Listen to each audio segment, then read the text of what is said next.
नैना, हम दोनों हमेशा एक साथ खेले, पढ़े और बड़े हुए, लेकिन अब लगता है कि हमारे रास्ते अलग होने का समय आ गया है। तू अचानक ऐसी बातें क्यों करने लगी सीमा? सब कुछ ठीक तो है ना?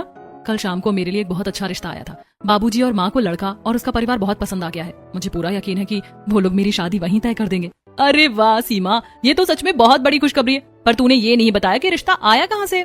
वो लोग पास के ही एक बड़े गांव के रहने वाले हैं और बहुत ही सीधा साधा परिवार है। ये तो बहुत ही अच्छी बात है सीमा। और सच कहूँ तो मैं भी तुझे आज यही बताने वाली थी। मेरे घर पर भी कल शहर से एक रिश्ता आने वाला है। मेरे घर वाले उस रिश्ते को लेकर बहुत खुश हैं। शायद मेरी भी शादी वहाँ पक्की हो जाए। अरे नैना, ये तो खुशी की बात है। तेरी तो हमेशा से यही तमन्ना थी कि तेरी शादी किसी बड़े शहर में हो और तुझे वहाँ की आधुनिक जिंदगी जीने का मौका मिले।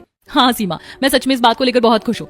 शहर की चकाचौंध, वहाँ की खुली हवा और आधुनिक रहन सहन मुझे हमेशा से अपनी तरफ खींचते हैं। सीमा और नैना अपने अपने घर की तरफ कदम बढ़ा देती हैं। अगले दिन लड़के वाले नैना के घर बैठे हुए हैं और नैना उन्हें नाश्ता परोस रही है। तभी नैना की होने वाली सास कौशल्या, देखिए भाई साहब, मुझे तो आपकी बेटी पहली ही नजर में बहुत पसंद आ गई है। मेरी तरफ से ये रिश्ता बिल्कुल पक्का समझिए, मुझे कोई ऐतराज नहीं है। बिल्कुल सही कह रही है शारदा। भाई, हम दोनों तो पुराने दोस्त हैं और अब हमारी ये पुरानी दोस्ती एक बहुत ही सुंदर रिश्तेदारी में बदलने जा रही है। इसलिए मेरी तरफ से भी ये सब तय है। आप दोनों की ये बात सुनकर मेरा दिल भर आया भाई साहब। आप जल्दी से सबका मुंह मीठा करा दीजिए ताकि हम आगे की तैयारी शुरू कर सके। मिठाई के डिब्बे खुलते हैं और सभी लोग एक दूसरे को लड्डू खिलाकर रिश्ते की पक्की मुहर लगा देते हैं। उधर दूसरी तरफ सीमा के ससुराल वाले भी सीमा के हाथ में शगुन रखकर रिश्ता पक्का कर देते हैं। तभी सीमा की होने वाली सास, मेरी बहू इतनी संस्कारी और शालीन है कि मन कर रहा है कि शादी का दिन अभी आ जाए और मैं अपनी बहू को ले जाऊं। देखते ही देखते समय बीतने लगता है और शादी का दिन भी आ जाता है। शहनाइयां बजती हैं और दोनों सहेलियों का विवाह धूमधाम से संपन्न हो जाता है। सीमा अपने गांव वाले ससुराल पहुंचती है और नैना शहर के आधुनिक परिवार की बहू बन जाती है, जबकि सीमा गांव के साधारण परिवार की बहू। शादी के दूसरे दिन शारदा अपनी बेटी निक्की के साथ हाथ में एक वेस्टर्न वन पीस गाउन लेकर नैना के कमरे के अंदर आती है। बहू ये लो, मैंने तुम्हारे लिए ये खास मॉडर्न वन पीस ड्रेस बनवाई है। इसे पहनकर तैयार हो जाओ। मुंह दिखाई के लिए औरतें आती ही होंगी। लेकिन माँ जी, सबके सामने इतने छोटे और खुले कपड़े पहनकर जाना मुझे थोड़ा अजीब लग रहा है। क्या मैं कोई सुंदर सा नया सलवार सूट या साड़ी नहीं पहन सकती? कैसी बातें कर रही हो नैना? जैसी सास होती है वैसी उसकी बहू भी होनी चाहिए ना। मैं खुद सोसाइटी में इतने मॉडर्न कपड़े पहनती हूँ तो मेरी बहू गंवार बनकर घूमेगी क्या? चुपचाप ये ड्रेस पहन लो और अच्छे से मेकअप कर लेना।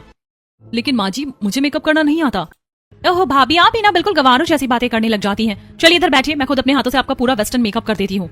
निक्की नैना को ड्रेसिंग टेबल के सामने बिठाती है और उसका मेकअप करने लगती है। उसके बाद उसे हाई हील पहनने के लिए देती है। नैना हाई हील पहनती है और ड्रेस को नीचे खींचते हुए निक्की से, नाना जी, मुझे नहीं लगता कि मुझ पर ये ड्रेस अच्छी लग रही है। ये तो बहुत छोटी है और हील्स पहनकर तो मैं चल भी नहीं पाऊंगी। भाभी, कैसी बातें कर रही हो आप? ड्रेस भी आप पर अच्छी लग रही है और हील्स में चलना कोई बड़ी बात नहीं है। चलिए मैं आपका हाथ पकड़कर बाहर ले चलती हूँ। नैना उस वन पीस ड्रेस में हॉल में आती है जहाँ कॉलोनी की कई औरतें बैठी हैं। नैना को देखकर कॉलोनी की औरतें बातें करते हुए, अरे वाह शारदा जी, आपकी बहू तो सचमुच आप ही की तरह बहुत मॉडर्न और स्मार्ट निकली। बिल्कुल आज के जमाने की लग रही है। जैसा आपने कहा था वैसी ही बहू लेकर आई हैं आप। धन्यवाद विमला जी।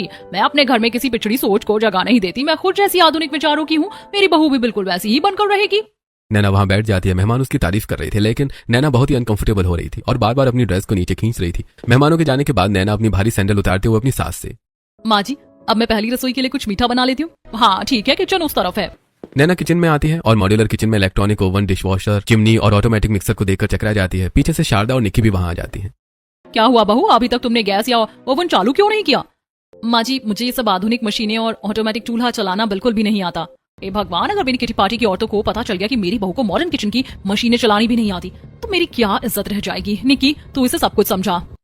चलिए भाभी, ध्यान से देखिए। इस बटन को दबाने से चिमनी चालू होती है और ओवन का तापमान यहाँ से सेट किया जाता है। अपनी इस गाँव वाली आदत को जल्दी छोड़ दीजिए और इन सब चीजों को सीख लीजिए। निक्की एक एक करके मशीनों के स्विच दबाकर दिखाती है और नैना डरते डरते सब कुछ सीखने की कोशिश करती है। फिर निक्की अपनी माँ के साथ रसोई से बाहर चली जाती है और नैना जैसे तैसे खाना बनाकर डाइनिंग हॉल में सबको परोसती है। दूसरी तरफ गांव में सीमा आंगन में जाकर तुलसी पूजा करके अपने घर में आती है। तब सीमा की सास सीमा से, बहू जल्दी से तैयार हो जाओ बेटा, पड़ोस की कई औरतें और रिश्तेदार तुमसे मिलने और मुंह दिखाई की रस्म के लिए आने ही वाले हैं। माँ जी, मैं तो बिल्कुल तैयार हो गई हूँ। आप देखिए क्या मैं ठीक लग रही हूँ? अरे बहू, तुमने इतनी साधारण सी सूती साड़ी पहन ली।